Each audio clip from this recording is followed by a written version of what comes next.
سیرت مصطفیٰ بے مثل باخدا۔ حلم اور صبر کسی انسان کی شخصیت کو جاننے کا سب سے زیادہ اہم پیمانہ ہوتا ہے۔ پھر حلم کو جانچنے کے بھی کئی مقامات ہو سکتے ہیں، جن میں سے دو ایسے ہیں جو کسی انسان کے حلم کا آخری پیمانہ ہوتے ہیں۔ ایک یہ کہ کسی شخص نے اپنی اولاد کے حوالے سے پیش آنے والے صدمات پر کس رویے کا مظاہرہ کیا، اور دوسرا یہ کہ اپنے دشمنوں کے ظلم و زیادتی کے باوجود ان پر قابو پانے کے بعد انسان کا رویہ کیسا رہا۔ رسول اللہ صلی اللہ علیہ وسلم کی شخصیت ان دونوں مقامات پر حلم، صبر، برداشت اور عفو و درگزر کے آخری مقام پر نظر آتی ہے۔ پہلے اولاد کے معاملے کو لے لیجئے۔ رسول اللہ صلی اللہ علیہ وسلم کو اللہ تعالیٰ نے متعدد اولادوں سے نوازا تھا۔ حضرت خدیجہ سے آپ کی 4 صاحبزادیاں حضرت زینب، حضرت رقیہ، حضرت ام کلثوم اور حضرت فاطمہ پیدا ہوئیں، جبکہ 2 بیٹے حضرت قاسم اور حضرت عبداللہ پیدا ہوئے جن کا لقب طاہر و طیب تھا۔ آپ کے ایک صاحبزادے حضرت ابراہیم بی بی ماریہ سے پیدا ہوئے۔ حضرت فاطمہ کو چھوڑ کر آپ کی تمام اولادیں آپ کی آنکھوں کے سامنے اس دنیا سے رخصت ہوئیں۔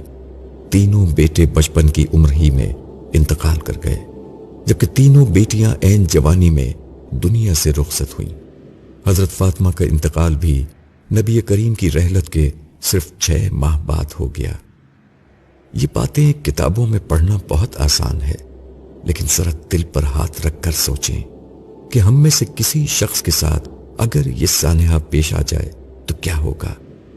ہم اپنی اولاد کا معمولی سا دکھ بھی برداشت نہیں کر سکتے، مگر سرکار دو عالم کی ذات پر یہ آزمائش ٹوٹی کہ تینوں بیٹے بچپن کی اس عمر میں جب انسان بچوں کی ایک ایک ادا پر نثار ہو رہا ہوتا ہے انتقال کر گئے، اور بیٹیاں جوانی کی اس عمر میں جب موت کا تصور کرنا بھی بوجھل معلوم ہوتا ہے خالق حقیقی سے جا ملی۔ مگر نبی کریم صلی اللہ علیہ وسلم نے ان صدمات کو کمال حوصلہ کے ساتھ برداشت کیا۔ آپ کے آخری صاحبزادے حضرت ابراہیم کا انتقال جنگ تبوک کے بعد بالکل آخری دور میں ہوا، جب آپ کے وہ الفاظ تاریخ میں نقل ہو گئے جو آپ نے اس موقع پر ارشاد فرمائے تھے: ہماری آنکھیں بہہ رہی ہیں، دل افسردہ ہیں، مگر ہم زبان سے صرف وہی کہیں گے جو ہمارے رب کو پسند ہے۔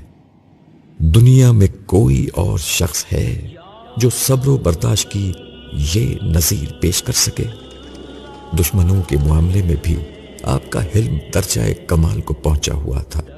آپ کو اللہ کے راستے میں ہر وہ تکلیف دی گئی جس کا تصور بھی نہیں کیا جا سکتا۔ آپ نے اپنے قریب ترین رشتہ داروں اور ہم قبیلہ لوگوں کی بدترین مخالفت جھیلی، صبح شام طرح طرح کے توہین آمیز کلمات، خطابات اور طنزیہ جملے سنے، ہر طرح کا الزام، بہتان، ہجوگوئی، استہزاء اور سوشل بائیکاٹ سہا۔ عین حرم پاک میں، مکہ کے بازاروں میں اور طائف کے پہاڑوں پر آپ اور آپ کے ساتھی ہر طرح کی مخالفت، ذلت اور تشدد کا شکار رہے۔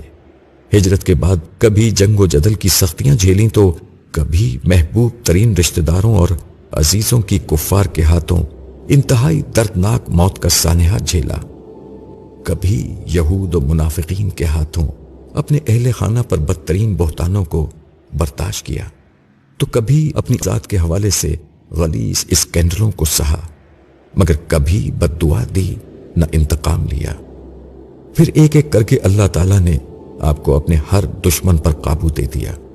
آپ چاہتے تو ہر دشمن کو ہلاک کر دیتے اور کچھ نہ ہوتا، مگر رحمت للعالمین نے ہر دشمن کو معاف کر دیا، ہر ظالم کو بخش دیا، ہر قاتل کو چھوڑ دیا۔